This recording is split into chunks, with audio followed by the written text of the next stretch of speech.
한번 따라하실까요? 홍예수 마른 땅의 약속과 예수 그리스도. 홍예수의 마른 땅의 약속과 예수 그리스도, 이런 제목으로 말씀의 은혜를 나누기를 원합니다. 지금 온 세계는 예상치 못한 거대한 고난의 터널을 통과하고 있습니다. 아시는 것처럼 전쟁도, 우크라이나 러시아도 계속 전쟁이 언제 끝날지 모르겠고, 그러다가 보니까 물가는 치솟고 또 경제는 곤두박질을 하고, 또 코로나 엔데믹을 만나나 그랬더니 요즘 또 원숭이 막창인지 두창인지 또 여기저기 또 이상한 소리가 들려오기도 하고, 또 나라 간의 갈등과 여러 가지 많은 힘듦과 또 신냉전 시대, 또 미소가 다시 러시아와 함께 또 강대국들이 조금 정치적으로 부딪히는 상황 가운데 과연 우리는 어떻게 살아야 되나? 그것이 만약 크리스찬이라면, 크리스찬은 이런 고난의 연속 속에서 어떤 신앙의 모습을 가지고 살아야 될까? 성경에 보니까 고난은 두 가지 종류의 어떤 관점이 있더라고요. 첫 번째는 뭐냐면 가인이 당한 고난, 스스로 잘못 선택해서 고난을 선택하는 그런 고난이 있습니다. 이건 두말할 것도 없습니다. 어떻게 될까요? 내가 잘못한 고난은 빨리 돌아와야 되죠. 왜 원래의 모습을 찾지 않으면 그 고난은 끝이 없을 것입니다. 그러나 또 하나의 고난은 뭐냐면 노아가 당한 고난인데요, 어느 날 갑자기 방주를 지으라고 하잖아요. 갑자기 밑도 끝도 없이 산꼭대기에다가 방주를 지으라는 것은 굉장한 고난과 시련이 아닐 수 없습니다. 그러나 그 고난과 시련은 오히려 그 심판 속에서 누구를 살리는 것이다? 나를 살리는 것이거든요. 그래서 크리스찬은 모두가 힘들다고 어렵다고 하지만 혹시 내가 뭘 잘못한 것이 있는지 성찰해보고 잘못했다면 무조건 하나님과 올바른 관계를 회복해야 되고, 내가 온전한 하나님과의 관계가 잘 나가는 가운데 당하는 시련과 고난이 장애물처럼 박혀 있다고 한다면 여기는 하나님의 숨겨놓은 약속과 비전과 뜻이 있을 것이다. 그걸 발견하고 나가는 것이 뭐다? 신앙인 것이죠. 오늘 성경에 보면 이스라엘 백성들이 있거든요. 이스라엘 백성이 출애굽을 했어요. 엄청난 축복이죠. 그리고 약속의 땅으로 가는데 그 과정이 예상치 못한 홍해수를 만나거든요. 뒤에는 바로의 군대가 쳐들어와요. 이 고난을 어떻게 해결할 것인가? 이스라엘 백성이 잘못됐다면 돌이켜야 되겠죠. 그런데 지금은 이스라엘 백성이 잘못한 것이 아니라 하나님께서 인도하는 방향으로 가는데 덜커덕 길이 막힌 것이란 말이죠. 그러면 이 상황 속에 하나님이 갖고 계시는 뜻과 약속은 무엇일까? 우리 첫 번째 생각해 보니까 하나님은 이렇게 말합니다. 너희가 홍해수를 만나지만 걱정하지 마라. 그 땅을 어떻게 지나가리라? 무엇처럼 지나가리라? 마른 땅처럼 지나가리라. 하나님 약속. 홍해수 앞에서 두려워 떨 수밖에 없는데 하나님 우리 어떻게 해요? 홍해수가 있어요. 뒤에 바로의 군대가 있어요. 이건 하나님께서 원하시는 길로 가는데 제가 왜 앞에 이런 일을 만나야 되죠? 왜 나에게 이런 사람들이 나를 힘들게 하죠? 라고 할 때 우리 마음속에 덜커덕 질문이 생길 수밖에 없어요. 근데 하나님께서 말씀합니다. 홍해수에 절망하지 마라. 그것을 내가 너로 마른 땅처럼 어떻게 하리라? 지나가게 하리라. 어제는 우리 장로님 우리 기도하시는 가운데 여러분 들으셨지만은 우리 여대수목 안산교회 청년회가 지난 목요일 날 출발을 해서 제주도에 있는 서귀포 순복음교회에서 학예 수련회를 하고 있습니다. 내일 월요일 날 돌아올 예정인데 제가 지난 금요일 날 우리 장로님 세 분과 함께 제주에 내려가서 개회를 인도하고 또 다 일일이 안수를 하고 또 장로님들이 대표기도도 하시고 또 교육위원장 장로님은 또 우리 청년 지체들과 함께 진짜 무작위로 청년이 묻고 교육위원장이 대답한다. 그래서 어떻게 신앙하는 것, 신앙 사는 게 좋을까라고 토크하는 시간도 갖고 잘 맞춰지고 저희들은 어제 오후에 비행기로 제주도에서 김포로 내려왔습니다. 저는 개인적으로 제주도를 별로 좋아하지를 않아요. 제주도가 싫은 게 아니라 비행기 타는 게 싫어요. 개인적으로 비행기에 대한 가지고 있는 상처가 있어요. 그러니까 상처라고 그러면 그렇지만 트라우마 같은 것인데 비행기 그러면 일단 힘들어. 왜냐하면 개인적으로는 비행기를 꽤 많이 탔다라는 것이 아마 저에게 아픔이 될 것 같아요. 미국에 처음 선교사를 갈 때도 13시간 LA 캘리포니아를 가는데 13시간을 가거든요. 가는데 그때 갈 때 저희 아이가 너무 많이 울었어요. 아빠, 미국에 안 가면 안 돼? 9살짜리가 막 너무 많이 우니까 이 아이가 지금 미국에 아빠 엄마가 선교사라서 가지만 자기가 왜 가야 되냐는 거죠. 형들도 있고 친구들 있고 다 있는데 난 가기 싫어 아빠 막 우는데 13시간 울더라고. 걔가 우니까 나도 마음이 아프고 비행기를 타서 13시간 날아가는데 제 마음속에 그때 기억, 비행기만 타면 그 생각이 나는 거예요. 그리고 미국이라는 나라가 워낙 땅덩어리가 넓으니까 움직였다 하면 비행기를 타야 돼요.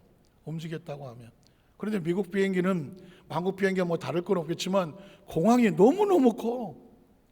그래서 한번 딱 내리면 게이트 찾아가기도 쉽지 않고 수석 밟는 것도 쉽지 않고 과정도 어렵고 그리고 또 중간에 터치다운해서 갈아타요. 환승을 하려고 보면 거기 또 워낙 구조가 커서 찾아가는 것도 힘들어. 미국 사람들은 또 발음도 이상해. 우리나라 사람들하고 미국 영어 발음이 달라. 그거 알아차려면 아주 힘들고 토크를 같이 영어를 하다 보면은 못 알아들어서 걱정이고 나도 못 알아듣고 그거 아주 적응하기도 힘들고 비행기에서 멘트를 하면 원체 빨라갖고 진짜 귀를 쫑긋 하고 들어야 뭐 50, 60% 들떡말떡 하거든요. 이제 비행기 타면 보통 신경 쓰는 게 아니고 제가 이제 미국에서 또 오럴 로버트라는 곳에서 이제 공부를 박사과정을 하는데 오클라호마 털사에 있어요. 이게 중간에 항상 갈아타야 되고 비행기가 연착이 워낙 많이 돼요. 뭐 9시간, 10시간은 그냥 가보면 딜레이예요. 어떤 날은 밤새도록 하루 뒤에 오라나 내일 아침에 오세요. 아무 대책도 없이. 그러니까 미국 비행기를 탄다는 건 굉장한 스트레스였거든요. 그 트라우마가 남아 있어서 제주도 비행기 타면 안 가. 그러고 싶은 마음이거든요. 그런데 우리 청년 수련회가 제주도에서 하니까 비행기를 탈 수밖에 없고 비행기를 탔어요. 타면서는 무조건 타면 눈 감고 가는 거죠. 제주도에 내렸습니다. 사역은 잘 하고 올라오는데 또 20분 딜레이예요. 연착이라는 건 제 마음으로 비행기가 그렇지 뭐 제때 가는 거 봤어? 제 마음이 편치가 않아서 이거 얼마나 기다려야 돼? 탔습니다. 그래서 이제 거의 또 타고 그냥 빨리 내리라 그냥 그랬는데 거의 김포공항이 다 와서 제가 평소 안 하던 짓을 하는 거예요. 비행기 창문을 열고 싶더라고요. 보통은 그런 짓 안 합니다. 비행기 창문을 열었어요. 근데 위에서 내려다보는 그 지역이 뭐 아시겠지만 다 송나무처럼 보이잖아요. 아파트고 뭐고. 근데 그걸 물끄러미 쳐다보는데 이 높은 곳에서 지상을 내려다보면서 내가 살고 있는 거 저렇게 조그만데 이 높은 꼭대기에서 내가 언제 여길 쳐다보고 살았지? 순간 울컥하면서 눈물이 나는 거예요. 내가 어떻게 이 자리에 서서 위에서 내려다볼 수 있을까? 가만히 생각해 보니까 비행기인 거예요. 이게 비행기야. 한 번도 그런 생각을 안 해봤는데 그러다 보니까는 기장의 멘트를 했던 기억이 납니다. 우리 비행기는 이렇게 말하죠. 우리 비행기는 지금 고도 6,500, 7,000km 상공에서 850km로 속도로 지금 날아가고 있습니다. 한 50분 후에는 김포공에 도착할 예정입니다. 이렇게 멘트를. 그 멘트를 들었을 때도 비행기 타면 늘 하는 거지 뭐 별로 관심도 없었습니다. 그런데 문득 이 비행기가 지금 어떤 속도로 날아간다고요? 850km로 날아가는 거예요. 어느 정도 높이에 있다고요? 6,500, 7,000km 상공에서 날아간다는 것입니다. 그 상공에는 굉장히 춥죠. 춥고요. 공기도 희박합니다. 사람이 살아갈 수 없는 것입니다. 근데 거기를 천연덕스럽게 지금 날아가고 있습니다. 이건 뭐기 때문에 가능한 겁니까? 비행기이기 때문에 가능한 겁니다. 만에 하나 하나님께서 내가 너를 6,500, 7,000 높이로 올라갈 거야. 850km로 달려갈 거야. 거긴 좀 추울 거야. 영하 10도, 20도 될지도 몰라. 숨쉬기 어려울 거야. 가자. 가겠습니까? 안 가겠습니까? 안 가죠. 하나님 왜 이러십니까? 우리 원래 지을 때요, 우리 6,500, 7,000km 높이 못 올라가요. 거기를 어떻게 올라가? 850km로 속도로 간다고요? 제가 자동차 처음에, 지금은 전혀 그렇지 않지만 한 180km 밟아본 적이 있습니다. 180km 갔다 보니까는 천국이 멀지 않더라고. 200km 밟으면 바로 가시겠더라고. 아주 그 속도를 못 이기겠다. 180 넘어가니까 속도 못 이기겠더라고요. 그런데 850을 날아간다고요? 말이 안 되는 거예요. 감당이 안 됩니다. 아유, 하나님, 안 가요. 아유, 무슨 뭐 죽이려고 작정하셨어요? 하나님 왜 이러세요? 절대 못 따라갑니다. 그런데 하나님께서 이렇게 말씀하죠. 못 타고 가자. 비행기 타고 가자. 비행기 타고 가자. 비행기는 6,500, 700, 7,000을 올라갑니다. 비행기는 850km도 껐떡없이 날아갑니다. 비행기 안은 영하 10도, 20도도 30도 견뎌냅니다. 비행기 안에서는 아무리 공기가 희박해도 그 안에 숨을 쉬는데 전혀 문제가 없습니다. 비행기야. 비행기 안에 있으면 고도가 문제가 되지 않아. 비행기 안에 있으면 속도가 문제가 되지 않아. 비행기 안에 있으면 추위가 문제가 되지 않아. 비행기 안에 있으면 숨 쉬는 게 문제가 되지가 않아. 그러니까 비행기 안에 있다는 것이 이 모든 것으로부터 견디고 이겨내고 1시간 전에는 제주도에 있었지만 1시간 후에는 김포공항에 내려놓더라는 것입니다. 비행기를 내리면서 이제까지 제가 가졌던 비행기에 대한 인식을 다 버렸어. 예전에는 비행기 타면 힘들어, 비행기 타면 답답해, 아유 그 좁은 공간에서 아유 비행기 나 너무 많이 탔어, 힘들어. 그게 아닌 거예요. 그 비행기로 인하여 제가 그 엄청난 환경의 어려운 여건을 이겨내고 무사히 그 먼 거리를 걸어서 언제 오겠습니까? 먼 거리를 1시간 안쪽에 내려오더라고요.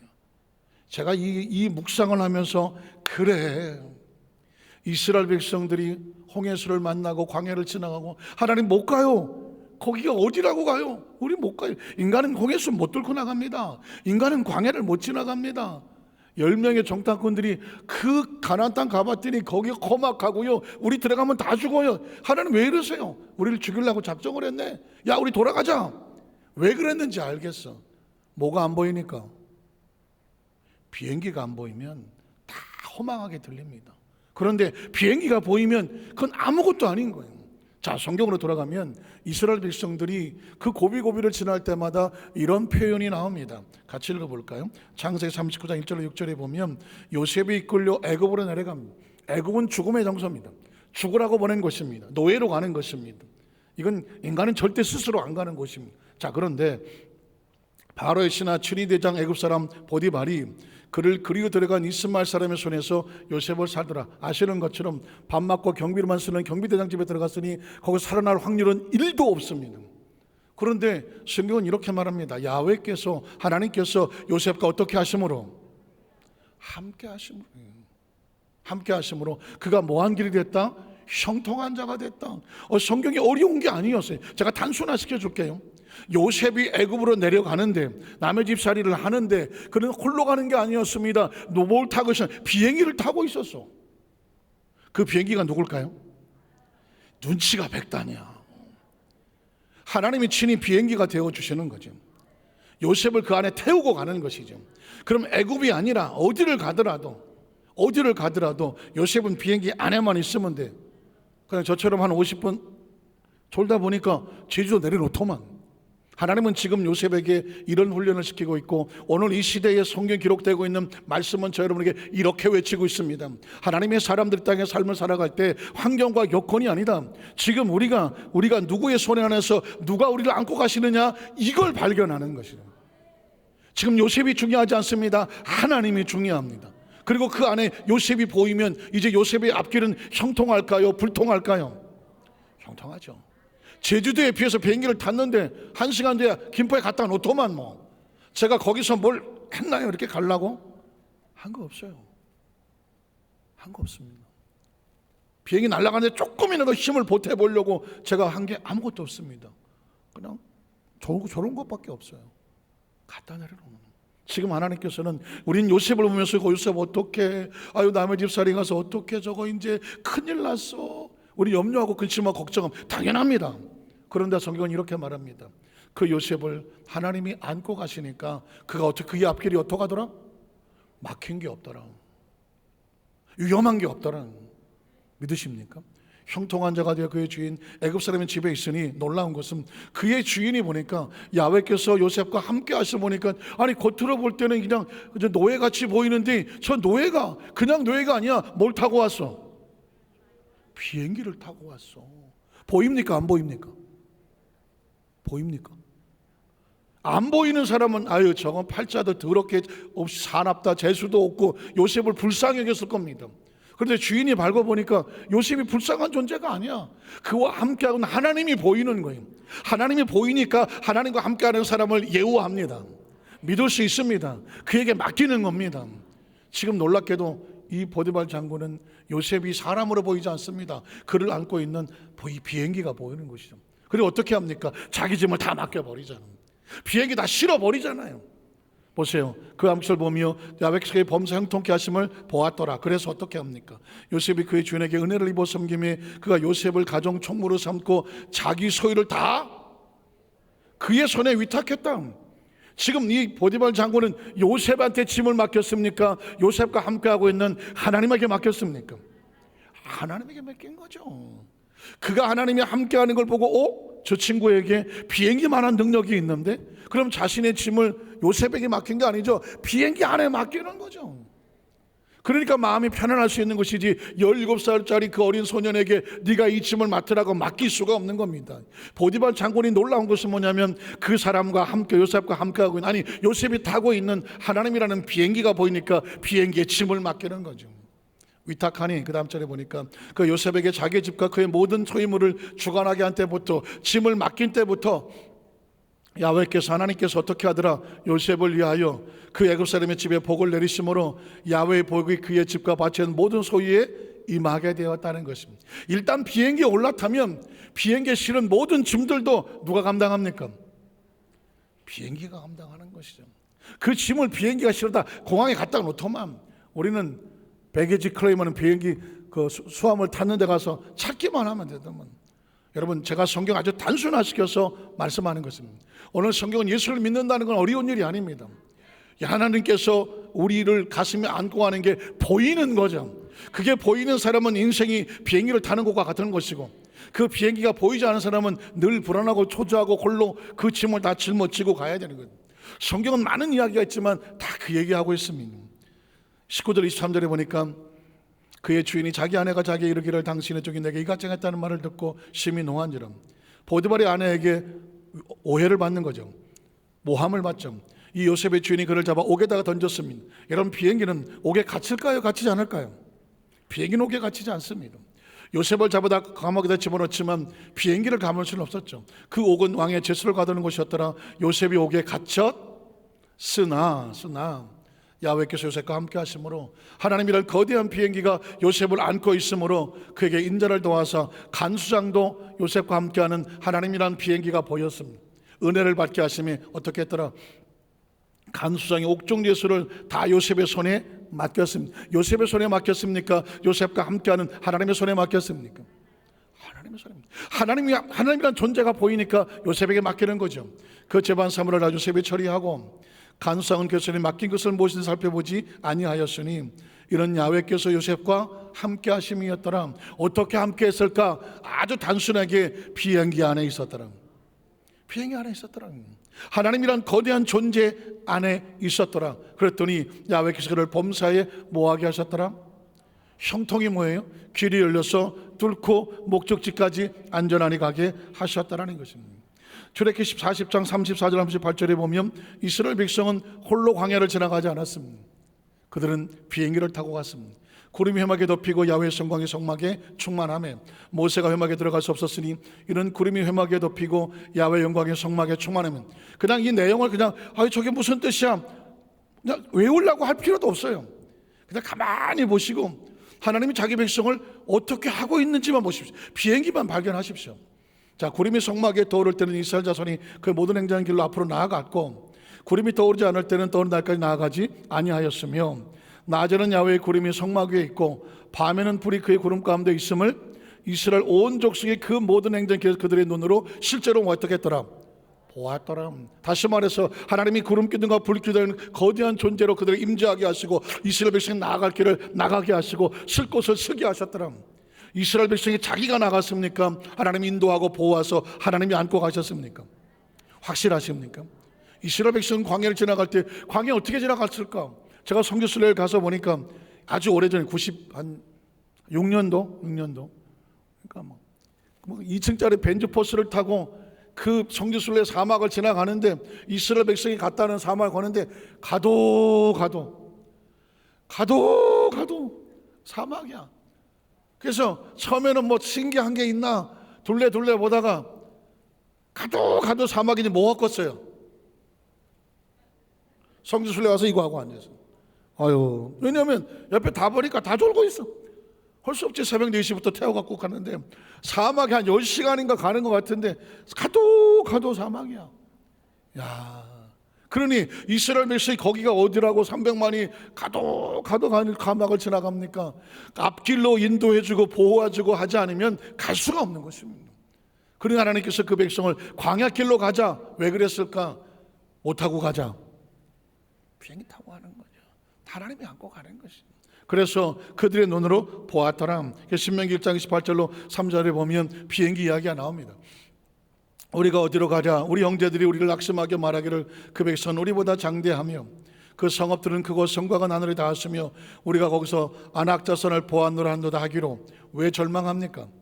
우리 힘으로 안 되니까. 사막 왜 절망입니까? 인간이 가기 힘들잖아요. 광야가 왜 절망입니까? 인간이 살아남기 힘들잖아요. 고도 6,500, 7,000km가 왜 인간이 안 올라갑니까? 자기 힘으로는. 거기 죽으려고 왜 올라갑니까? 890km씩 그렇게 왜 안 달립니까? 인간은 그렇게 못 달리게 되어 있습니다. 영하 20도 3도짜리 뭐 하려고 거기 가서 있습니까? 못 갑니다. 공기가 희박해서. 제가 멕시코 시티의 부흥회를 가봤더니 2,500인가 고지가 하더라고요. 거기는 숨이 쉴 수가 없어. 부흥회를 갔더니 목사님 여기는 부흥회 찬송을 4절까지 못 부릅니다. 왜? 3절만 불러도 공기가 없어. 2,500에 그래요. 여러분 6,500, 7,000 올라가면요 숨을 못 쉬어요. 그런데 거길 가자고 할 때 올라갈 수 있는 이유는 뭘까요? 못하면 됩니까? 비행기 타면 되는 겁니다. 지금 저와 여러분 인생의 삶 가운데 내 힘으로 안 되는 걸 문제라고 말하는데 그 문제 속에서도 살아날 수 있는 길은 방법은 하나, 비행기를 타는 겁니다. 그 비행기를 아는 사람은 이렇게 말합니다. 걱정하지 마. 6,500, 7,000 걱정하지 마. 850 걱정하지 마. 영하 20, 30도 걱정하지 마. 그건 뭘까요? 비행기를 알기 때문이죠. 이스라엘 백성들에게 속에서 하나님 역사를 보면서 크리스찬들에게 우리에게 근심하지 말라고 하는 이유는 딴 게 아닙니다. 지금 우리가 누구를 믿습니까? 하나님이란 존재를 믿습니다. 비행기만 믿어도 겁없이 제주도에서 비행기 타고 김포까지 올 줄로 믿고 내려오는데, 인생이란 거대한 존재도 하나님 앞에서 보면 아주 찰나 같은 시간을 살아가는데 우리가 이 땅에 살면서 편안하게 담대하게 살아갈 수 있는 이유는 뭐냐? 그분이 우리를 안고 가시기 때문입니다. 성경이 그 얘기를 하지 않습니까? 내가 내게 말하길 그들을 무서워하지 말고 두려워하지 말아라. 하나님 백성은 두려워하지 않는다. 너희보다 먼저 가신 너희 하나님. 왜 먼저 갑니까? 답사 가시는 거잖아요. 어느 길이 좋을까? 야훼께서 너희를 위하여 너희 목전에서 눈앞에 모든 행하신 것처럼 이제도 너희를 위해서 뭐 하실 것이다? 싸우실 것이다. 싸우는 정도가 아니죠. 보호하실 것이다. 답사하고 그 모든 걸 준비하고 예비하고 가장 좋은 길로 인도하실 것이다. 살리실 거라는 거죠. 싸우실 것이며, 광야에서 너희가 당하였거니와, 광야는 죽는 곳 같은 곳인데 너희가 겪어봤잖아. 사람이 자기 아들을 가슴에 안는 것처럼 광야에서는 어떻게 했다? 너희 하나님 야훼께서 너희가 걸어온 길에서 너희를 어떻게 하고 왔다? 안고 왔다는 거죠. 하나님이 자기 백성을 안고 왔다는 얘기는 뭘까요? 하나님 친히 뭐가 되어주셨다? 오늘 그냥 비행기 하지만 맞아요. 그분이 우리의 비행기가 되어주셨고, 하나님이란 존재를 그분이 우리를 안고 왔다고 어떻게 인식할 수 있을까요? 어떻게 상상할 수 있을까요? 비행기 탄 걸 생각하시면 됩니다. 우리가 비행기 안에 있다고 생각하면 비행기가 우리를 안전하게 놓는 것처럼 하나님이 우리를 안고 여기까지 온 거예요. 생각해 보십시오. 우리 중고등 학생들이 예배에 함께 참석하고 있는데, 우리 중고등 학생들은 마치 내 인생 이렇게 이야기는 좀 어렵겠죠. 그러나 적어도 몇십 년의 삶을 사신 분들은 가끔씩 뒤를 돌아보지 않겠습니까? 내가 어떻게 살아온 거야, 여기? 어떻게 살아왔어? 우리도 태어날 때 피덩어리 요만하게, 이거 너무 크다, 요만하게 태어났잖아요. 아시잖아요. 저와 여러분 피덩어리에 태어났잖아요. 그리고 성장하는 과정 속에 여기까지 왔잖아요. 살면서 수도 없이 죽을 뻔했잖아요. 수도 없이 광야 지나갔잖아요. 수도 없이 사막 지나갔잖아요. 수도 없이 절망하며 죽었으면 그때 죽었잖아요. 근데 어떻게 여기까지 와 있을까요? 내가 살아온 게 아니라는 거예요. 하나님이 안고 여기까지 왔다. 이건 예수를 믿고 하나님의 은혜를 알고 성경 속에 하나님의 사람들이 하나님 어떻게 그를 하셨는지를 깨닫는 순간 이게 바로 누구 얘기구나? 내 얘기구나. 내 얘기로 믿어지면 그게 은혜가 되는 거죠. 성경은 계속합니다. 그 다음 절에 보면 이래 너희가 너희 하나님 야훼를 믿지 아니하였도다. 비행기가 안 보이면 절대로 안 믿는 것이고 비행기가 보이면 믿어지는 것이죠. 하나님이 보여지면 믿음이 생기는 것이고 하나님이 보여주지 않으면 무슨 하나님이 여전히 하나님을 부인하는 것이죠. 그런 너희보다 먼저 거기를 가시며 장막 칠 곳을 찾으시고 밤에는 불로 낮에는 구름으로 너희 갈 길을 지시하신 자시다. 얘기가 복잡합니까? 한 단어만 생각해라. 비행기예요. 낮에도 밤에도 공중에도 추위에도 공기가 희역한 곳에도 나를 안전하게 보호하고 갈 수 있는 것은 비행기를 생각하시면 됩니다. 성경은 계속해서 또 말씀합니다. 출애굽기 14장 1절로 4절에 보면 이 상황은 이스라엘 백성이 잘못한 상황이 아니라 하나님 만든 상황입니다. 야훼께서 모세에게 말씀하여 이르시되 이스라엘 자손에게 명령하여, 자 그러면 누가 이 상황을 만들었습니까? 하나님 만드신. 명령하여 돌이켜 바다와 믹돌 사이 비하이롯 앞과 곧 바알스원 맞은편 바닷가에 장막을 치게 하라. 갈 길과 머물 곳은 하나님이 정하신. 중요한 건 이겁니다. 내가 예수를 믿고 하나님 자녀가 되어서 믿음으로 달려왔다면 그 길은 하나님이 안전하게 지켜줄 것을 믿어라. 길이 좀 험하고 가보지 않아 잘 모르겠고 남들이 뭐라 그럴지는 모르지만 남들은 위험하다고 생각할지 모르지만 하나님께서 인고한 백성이라고 한다면 거기가 최상이다. 왜냐하면 그곳에 갔더니 바로가 손가락질합니다. 이스라엘 자손에 대하여 말하기를 그들이 그 땅에서 멀리 떠나 광야에 갇혀 이건 도간의 든지야. 이제 우리가 그 백성을 잡을 수 있어 라고 쫓아왔지만 하나님은 이렇게 말합니다. 그 다음 절에 보면 내가 바로의 마음을 완악하게 한즉 바로가 그들의 뒤를 따르리니 내가 그와 그의 온 군대로 말미암아 뭘 얻습니까? 영광을 얻는 거지. 영광. 하나님은 이 상황을 절망이라고 말하지 않습니다. 우리가 볼 때는 하나님 우리가 도간의 든지가 됐습니다. 큰일 났습니다. 앞뒤가 막혔습니다. 이제 우린 죽을 것 같아요 하지만 걱정하지 말아라. 하나님은 자기 백성을 통하여 영광을 얻어 나중에 애굽 사람들 세상이 야 저 사람은 하나님의 사람이야. 저 사람이 믿는 하나님이 진짜 역사하셔서 야훼인 줄을 알게 하심에 무리가 그대로 따랐다라고 말합니다. 자 10절로 12절에 보면 이스라엘 백성들이 이게 하나님이 안 보니까 절망합니다. 바로 가까이 올 때 이스라엘 자손이 눈을 들어본 적 애굽 사람들이 자기들 뒤에, 자 뒤에는 애굽 사람, 앞에는 홍해수, 앞뒤가 막혔습니다. 진태 양난이고 사면이 막히면 사면 초가고 오갈 데가 없으면 왜 통수가라고 하죠. 이런 상황은 인간이 할 수 없는 상황. 자 이스라엘 자손의 짐이 두려워하여 하나님께 부르짖었습니다. 어떤 사람이든 마찬가지입니다. 하나님이 안 보이면 두렵게 되어 있습니다. 두려워하십니까? 불안해하십니까? 초조해하십니까? 하나님이 안 보이면 어떤 인간도 불안합니다.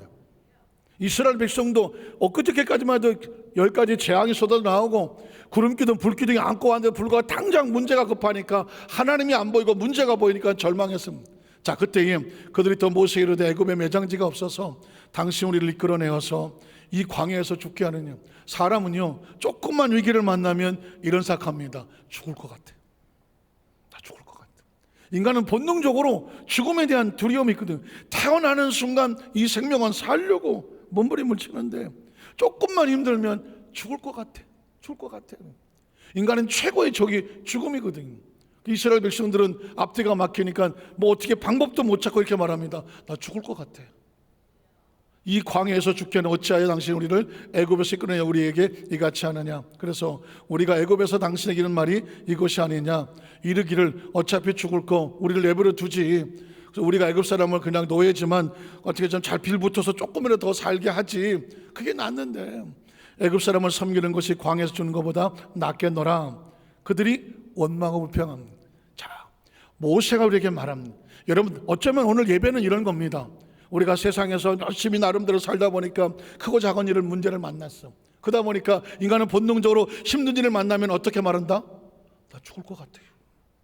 보통 그래요. 아이고 하나님 나 죽을 것 같아요. 그래. 그러면 강단에 선포되는 말씀을 통하여서 우리는 뭐가 돼? 아니다, 죽을 상황이 아니야.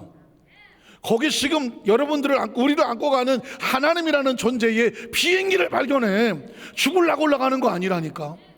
이 상황 하나님의 영광이 드러날 것이라니까. 그럼 모세가 할 얘기가 뭐예요? 그 얘기 하겠지. 모세가 백성이든 너희는 두려워하지 말고 가만히 서서 야훼께서 오늘 너희를 위해 행하시는 뭘 봐라? 구원을 봐라. 보호하시는 걸 봐라. 인도하시는 걸 봐라. 역사하시는 걸 봐라. 너희가 오늘 본 애굽 사람을 영원히 다시 보지 못하래요. 저는 성경 속에서 이 말씀을 좋아합니다. 조금 미안하지만 좋아해. 왜냐하면 안 보고 싶은 건 안 봤으면 좋겠어. 아주 진짜 아주. 하나님이 이스라엘 백성에 말합니다. 너희를 집요하게 쫓아와서 죽이려고 끝까지 나온 애굽 사람을 다시는 보지 않게 해줄게. 저는 우리 여덟수 만사교회 성도들이 믿음 신앙 사는 데에 그렇게 괴롭히고 힘들었던 그 가난과 저주와 절망과 좌절과 납실과 질병과 이 원수가 아예 그냥 다시는 여러분 쫓아오지 않게 되기를 주님의 이름으로 축원합니다. 이건 제 얘기가 아니거든. 하나님 말씀하잖아. 내가 다시는 오늘 본 애굽 사람을 너희를 두렵게 하고 쫓아오고 힘들게 하는 애굽 사람을 영원히 다시 보지 아니하리라. 성경은 말합니다. 야훼께서 너를 위해서 뭐 하실 거다? 싸워줄 것이니. 여러분 보십시오. 이스라엘 300만이 가는데 그 바로의 군대와 누가 싸웁니까? 너희가 싸우는 것이 아니라 누가 싸운다? 하나님이 싸운다. 하나님이. 제가 그랬잖아요. 제가 비행기를 타고 오면서 비행기 그래도 내가 탔는데 이거 좀 무겁지 않을까? 이거 내가 좀 앞으로 가는데 내가 좀 도움이 되도록 뭐라도 좀 들어줘야 되지 않을까? 밀어야 되지 않을까? 한 게 아무것도 없어. 여러분 비행기가 뜨는 건 누가 합니까? 조종사가 하는 거지 뭐. 조종사가 그 고도를 높이고 날아간 누가 하는 겁니까? 그럼 조종사가 하는 거예요. 어느 시점에 내려서 랜딩을 해갖고 잘 착륙을 하는 거, 이 고민을 누가 합니까? 이 기술은 누가 닦아서 합니까? 이건 조종사가 하는 거예요. 제가 올라가는데 뭐 힘을 썼습니까? 내려온다고 또 이렇게 뭘 했습니까? 없어요. 인생을 가만히 삶을 살다가 보면 이스라엘 백성들에게 하나님 말씀하는 내용을 보면 우리에게 주시는 메시지예요. 내가 너희를 위해서 싸워줄게. 내가 너희를 위해서 비행기가 되어줄게. 조종사가 되어줄게. 날개가 되어줄게. 그래서 너를 보호하고 짐을 실어서 이 목적지까지 인도해줄게. 너희는 뭐 하라고? 가만히 있어서 뭐 하라고? 졸면 돼. 그냥 예배 시간엔 졸면 안 되고 편안하니까 저는 가만히 있을 거는 그 얘기를 하고 있는 거거든요. 그 다음 절에 보면 그래서 야훼께서 모세에게 이르되 너는 어찌하여 불안하고 초조하던 내게 부르짖느냐? 이스라엘 자손에 명령하여 앞으로 믿음으로 나아가게 하고 지팡이를 들고 손을 바다로 내밀어 그것이 갈라지게 하라. 이스라엘 자손이 바다 가운데서 마른 땅으로 행하리라는 것입니다. 이게 하나님의 마음이거든요. 여러분 물속에 들어가면 젖을까요? 안 젖을까요? 물속에 물에 빠진 생쥐처럼 나오면 다 젖지. 근데 하나님께서 이렇게 말씀합니다. 너희가 홍해수로 들어가나 바다 가운데로 지나가나 너희가 걸어갈 길은 젖은 땅입니까? 마른 땅입니까? 진흙 땅입니까? 마른 땅입니까? 왜 하필이면 마른 땅입니까?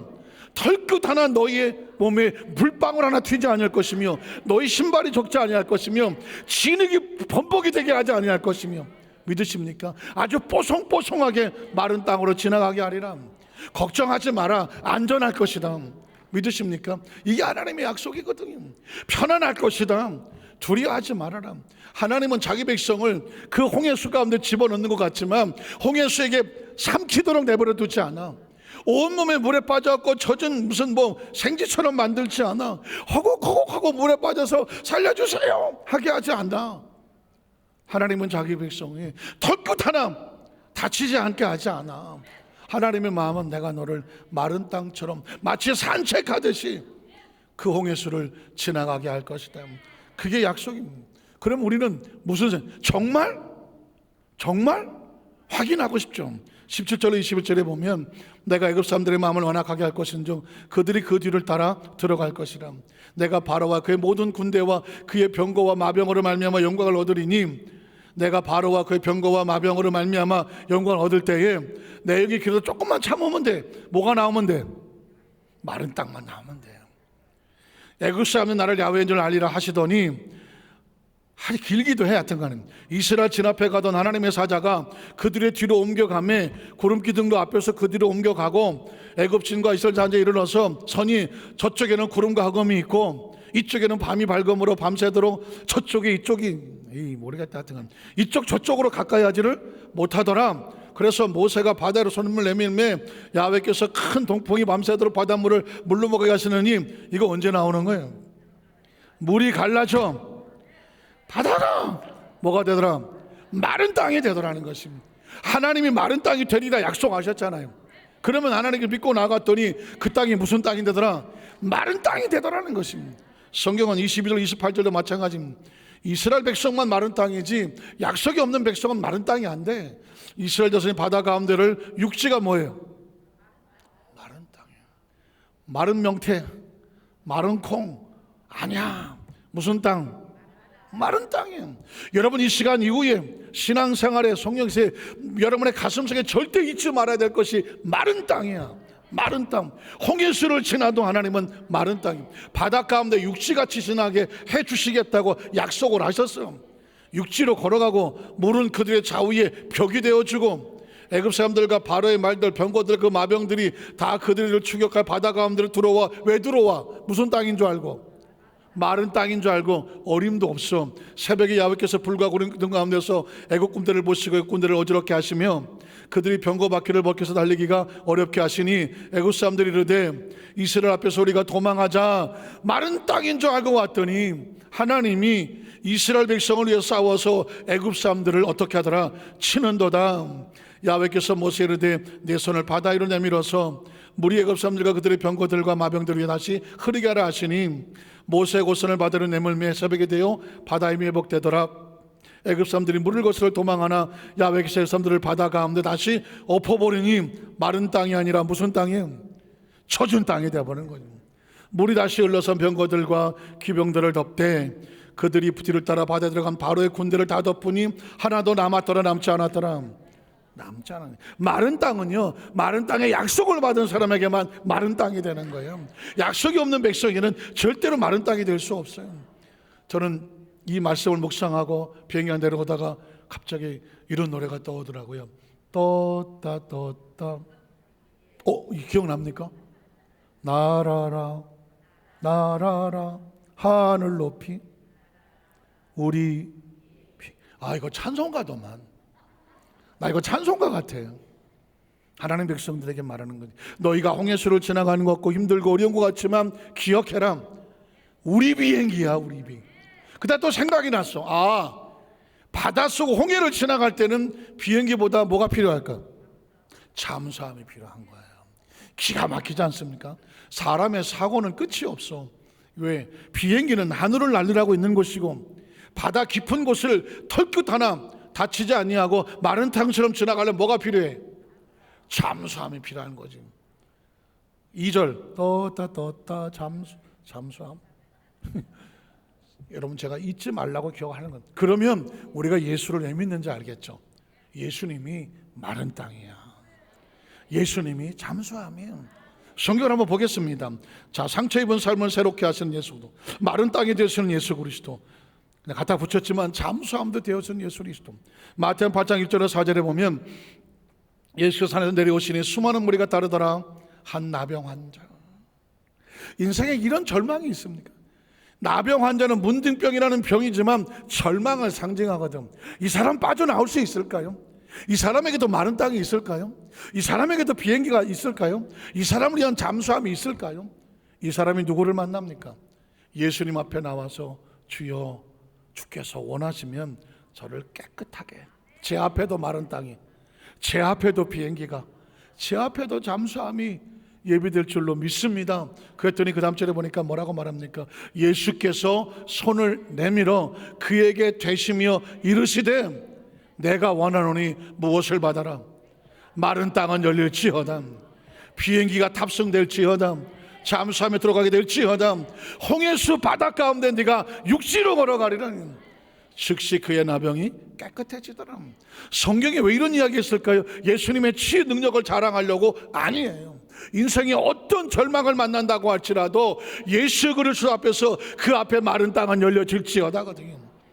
마태복음 9장에도 보면 1절에 예수께서 배우러 건너가 본 동네에 이르시니 침상에 누운 중풍병자, 나병 환자나 침상에 누운 중풍병자나 처절한 인간의 절망은 똑같아요. 난 중풍병 안 걸렸는데, 난 문득병이 아닌데. 아니, 병이 문제가 아닙니다. 절망입니다. 절망입니다. 그 절망의 환자가 어떻게 나와야 될까요? 이 사람에 필요한 것은 두 가지였습니다.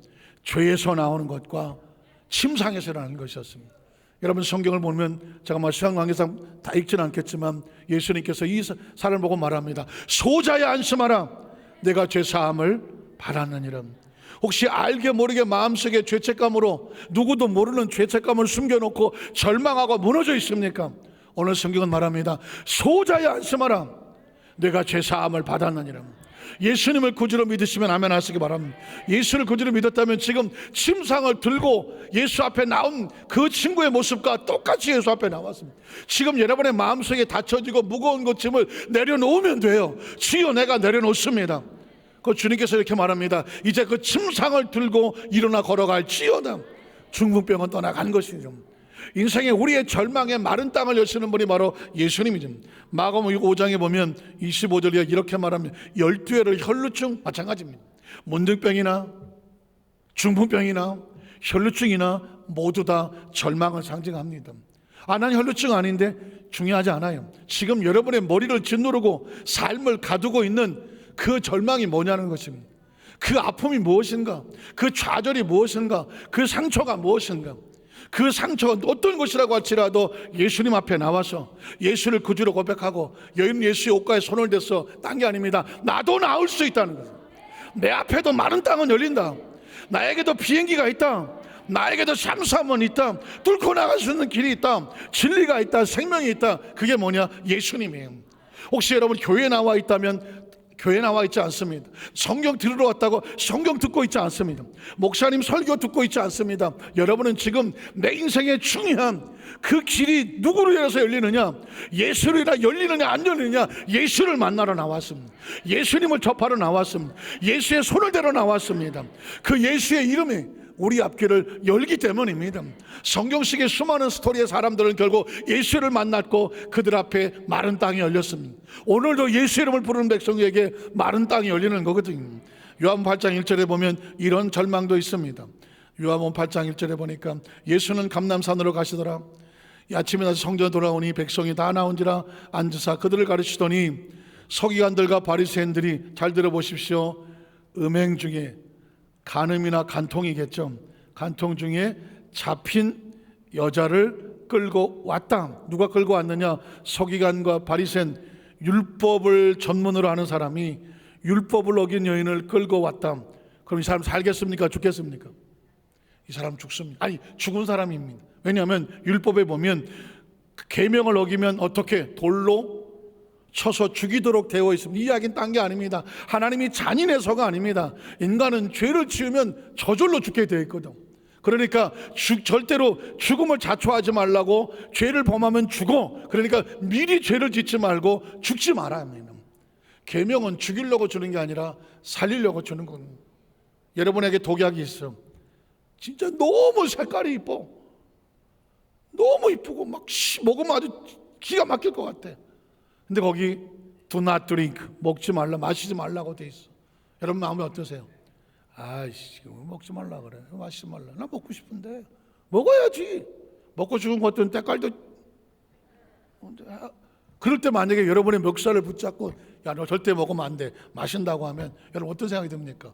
아, 이 사람이 정말 화가 나 내 마음대로 못하게 하고 그래 싸우겠습니까? 그 사람이 고맙습니까? 화가 납니까? 고마운 거예요. 살리려고 그거 먹지 말라고 하는 거거든요. 성경 속에 하지 말라는 얘기는요, 우리한테 왜 우리를 자유를 안 주고 가두려고 합니까? 그게 아니에요. 우리가 뭐 하려고? 살리려고 하는 거예요. 성경 속에 있는 이야기는 우리를 살리는 이야기지 절대로 죽이는 이야기가 아니에요. 목사님 왜 강단있게 열을 내고 뭐 이리라 저리라 하십니까? 뭐 하려고? 살리려고. 예수는 우리를 살리려고 하는 거거든요. 다 돌로 때려 죽이자고 할 때 예수님께서 어떻게 하면 살릴까? 그래서 한 얘기가 뭐예요? 너희 중에 죄 없는 자가 있으면 돌 던져라. 한 놈도 없거든. 그게 살리는 길이거든. 다 짱돌을 내놓고 도망을 갔습니다. 예수님 뭐라고 말합니까? 나는 죄가 없어. 내가 찍을까? 아닙니다. 나도 너를 정죄하지 않는다. 살리려고 하는 거거든요. 그래서 어떻게 예수님께서 마른 땅이 되어주고, 그러나 다시는 죄를 범하지 마라. 왜? 죄는 짱돌을 불러일으키거든요. 말씀을 정리합니다. 제가 장로님하고 이제 대화를 하는데 이런 얘기 하더라고요. 목사님, 제가요 사람에게 너무 상처도 받고 회의가 들어서 나 빨리 은퇴하고 나 안 하고 싶어요. 왜 그러냐 했더니 이렇게 저렇게 힘들고 어려워서 그런 사람에게 직업도 좀 주고 자리도 주고 일할 수 있게 만들어줬는데 나중에 좀 힘들다고 와서 막 오히려 막 해코지를 하고 막 고발을 하고 고사를 하고 너무 힘든 거. 아무리 은혜를 베풀어도 고맙다는 사람보다는 더 힘들게 하는 사람이 많더라는 거죠. 내가 이걸 해야 되나 그만두고 싶다는 거. 아마 여러분도 마찬가지일 겁니다. 사람에게 은혜를 베풀었다가 오히려 상처 있고 피투성이 된 일이 많아서 내가 이렇게 하고 싶지 않다. 아마 그런 좌절이 올 겁니다. 저도 그 얘기를 듣는 순간에 장로님 저도요 하고 싶으면 막 여기까지 올라왔는데 꼭 참았네. 왜? 오늘 얘기하려고 꼭 참았네. 지난 수요일 날은 이제 권사의 금식 성회가 있어갖고 우리 교역자들하고 기도원에 올라갔거든요. 그래서 권사님들 예배 끝나고 오면 같이 안수도 하고 기도도 해주고 이러려고 올라갔고요. 근데 너무 조금 일찍 도착을 해서 로뎀 조그만 카페에서, 교회 카페, 기도원 카페에서 앉아 있는데 아주 오래전에 제가 같이 사역을 하던 목사님 두 사람이 지나가다 눈이 마주쳤어. 찾아온 것도 아니야. 지나가다 눈이 마주쳤어. 목사님하고 인사를 했어. 그리고 지나갔는데 왜 이렇게 서운하고 섭섭한지. 야, 너 나한테 이렇게밖에 그 반가움을 표시 못해? 목사님 왜 그럴까요? 내가 저것들을 어떻게 목사를 만들었는데. 옛날 생각이 나는 거예요. 다 그냥 막 거의 목회를 못하게 된 걸 내가 데려다가 살려갖고 목사 한 수밖에 해갖고 지금 착하고 어떤 거는 정말 그냥 또 어떻게 살려서 그냥 했는데 갑자기 내가 어떻게 해서 살렸는데 아무 고맙다고 하는데 찾아온 적도 없고 스승의 날이라고 감사하다고 문자 하나 보낸 것도 없고 기도원에 만났는데 그냥 목사님하고 가는. 갑자기 내가 저것들한테 어떻게 살렸는데 말이야. 사람은 언제 서운해요? 내가 너한테 얼마나 잘했는데 내가 너한테 정말 얼마나 잘했는데 내가 널 어떻게 키웠는데. 누가 하는 소리예요? 난 몰라. 하여튼 간에 내가 널 어떻게 키웠는데, 내가 널 해서 어떻게 했는데 네가 나한테 그럴 수 있어. 그런 것들 아니에요. 이렇게 사는 사람은요 매일 여기가 지옥이야. 근데 제가 순간 마음이 갑자기 옛날 생각이 나서 그런 마음이 들었는데 바로 제 마음속에 어떤 마음이 나십니까? 야, 너는 왜 네가 받은 은혜는 잊어버리고 베푼 은혜만 생각하냐. 순간 눈물이 쫙. 그래, 그 알량하게 좀 베풀었다고 받은 은혜는 잊어버리고 베푼 은혜 서운하다 그러면. 그래서 제가 눈물이 내가 받은 은혜 생각하니까 기가 막혀. 정말 부족하고 여기까지 오는 동안에 하나님께서 그때마다 마른 땅으로 안고 오셨잖아. 내가 보니까 여러분들은 그냥 잘 오신 것 같아요. 나만 마른 땅으로 하나님이 그냥 부족해서 안고 온 것 같아요. 어떻게 생각하세요? 여기까지 어떻게 왔어요? 마른 땅으로 안고 왔지. 그렇게 생각하니까 그 순간에 다른 모든 서운함은 다 날아가. 한번 따라하세요. 베푼 은혜는 싹 다 잊어버리고 받은 은혜는 가슴에 품고 살자. 그래야 만수무강해. 자, 여러분 여의도 수완산교회 성도, 난 딴 건 잘 모르겠고 우리 교회 성도들은요 최소한 120은 살아야 돼요. 아멘 소리가 절반인데 양이 안 찬다 그 얘기죠. 우리 교회 성도는 최소한 150은 살아야 돼. 아까보다 훨씬 낫네요. 그 살려면 딴 거 없어요. 받은 은혜는 가슴에 꼭 붙잡아. 베푼 은혜는 빨리 잊어버려. 그런데 인생 뭐 있어 빨리 가자 이러고 싶은 분들은 베푼 은혜를 아주 그냥 꽁꽁 싸매가지고 내가 너를 어떻게 했는데 이런 서운함으로 살면 며칠 있으면 못 봐. 그러나 받은 은혜를 끌어안고 사면 그게 나를 살리고 내 마음을 치료하고 내 생명을 왕성하게 해요. 오늘 이 마른 땅은 받은 은혜야, 받은 은혜. 우리 여도수만석교회 모든 성도의 가슴 속에, 생각 속에 받은 은혜만 기억하고 베푼 은혜는 다 흐르는 물에 떠나려 버려. 그래서 여러분 영혼도 잘 되고 범사도 형통하고 강건함이 넘쳐나서 우리 교회 성도들이 그냥 아주 그냥 나이가 드셔도 눈이 반짝반짝하고 총명하고 머리가 팍팍 돌아가고 생기가 넘쳐나고 우리 성도를 만난 삶마다 다 복이 넘쳐나고 복을 나누는 우리 성도 되시기를 주님의 이름으로 축원합니다. 기도하겠습니다. 하나님 아버지 감사합니다.